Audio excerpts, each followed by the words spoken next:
ಇವತ್ತು ನಾವೆಲ್ಲರೂ X and Y cinema ನೋಡೋದಕ್ಕೆ ಬಂದಿದ್ದೀವಿ.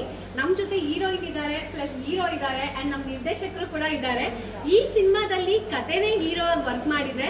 ನೀವು ಹೀರೋನು ಅಷ್ಟೇ, ಹೀರೋ ಜೊತೆಗೆ ಕತೆನೂ ತುಂಬಾ ಎಂಜಾಯ್ ಮಾಡ್ತೀರಾ. ಕತೆ ಮಾತ್ರ ಸೂಪರ್ ಆಗಿದೆ, ನ್ಯಾಚುರಲ್ ಆಗಿದೆ.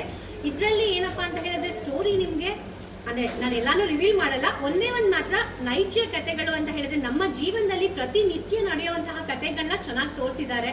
ವೃದ್ಧಾಶ್ರಮದಿಂದ ಅನಾಥಾಶ್ರಮದವರೆಗೆ ಮೀನ್ಸ್ ಎಷ್ಟು ರಿಯಾಲಿಟಿಗಳು ಹೇಗೆ ಇದೆ, ಎಷ್ಟು ಜನಗಳು ಎಷ್ಟು ಕ್ರೂರವಾಗಿದ್ದಾರೆ ಅನ್ನೋದನ್ನು ತೋರಿಸಿದ್ದಾರೆ. ಜೊತೆಗೆ ನಗು ಎಷ್ಟು ಇಂಪಾರ್ಟೆಂಟ್ ಅನ್ನೋದನ್ನ ತೋರಿಸಿದ್ದಾರೆ. ಒಂದು ಹೂವು ಒಂದು ದಿನ ಇವಾಗ ಹುಟ್ಟಿ ಅದು ಹೋಗುತ್ತೆ ಒಂದೇ ದಿನದಲ್ಲಿ, ಅದೇ ಅಷ್ಟು ನಗುವಾಗ ಇನ್ನು ನಾವು ನಾರ್ಮಲ್ ಜನರು 100 ವರ್ಷ ಬದುಕುವಂತ ಜನರು ಎಷ್ಟು ಖುಷಿಯಾಗಿರ್ಬೇಕು, ಎಷ್ಟು ನಗ್ನಾಗ್ತಾ ಇರ್ಬೇಕು ಅನ್ನೋದನ್ನ ಈ ಕಥೆನಲ್ಲಿ ತುಂಬಾ ಚೆನ್ನಾಗಿ ತೋರಿಸಿದ್ದಾರೆ. ಎಲ್ಲರೂ ಒಂದ್ಸಲ ಬಂದು ಥಿಯೇಟ್ರಿಗೆ ಸಿನಿಮಾನ ನೋಡ್ಬೇಕು ಅಂತ ಹೇಳ್ತಾ ಇದೀನಿ. ಇಷ್ಟು ಚೆನ್ನಾಗಿರೋ ಕತೆಗಳನ್ನ ನಾವು ಬೆಳೆಸ್ಬೇಕು, ಉಳಿಸ್ಬೇಕು. ನಮ್ಮ ಕನ್ನಡ ಇಂಡಸ್ಟ್ರಿನ ಡೆಫಿನೆಟ್ಲಿ ನಾವು ಬೆಳೆಸ್ಬೇಕು. ಸೊ ಈ ಟೀಮ್ಗೆ ಆಲ್ ದ ಬೆಸ್ಟ್ ಹೇಳ್ತೀನಿ.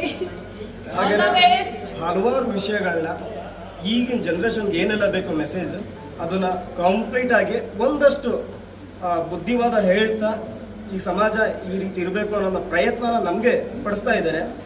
ಅದಕ್ಕೊಂದು ಇಡೀ ಟೀಮ್ಗೆ ಒಳ್ಳೇದಾಗಲಿ ಅಂತ ಹೇಳ್ತಾ ಇರ್ತೀನಿ. Thank you. ತುಂಬಾ ಚೆನ್ನಾಗಿದೆ ಕತೆ ಮಾತ್ರ. ಒಂದ್ಸಲ ಥಿಯೇಟರ್ಗೆ ಬಂದು ನೋಡಿ, ಎಲ್ರೂ ತುಂಬಾ ಖುಷಿ ಪಡ್ತೀರಾ. Thank you. All the best. Thank you so much.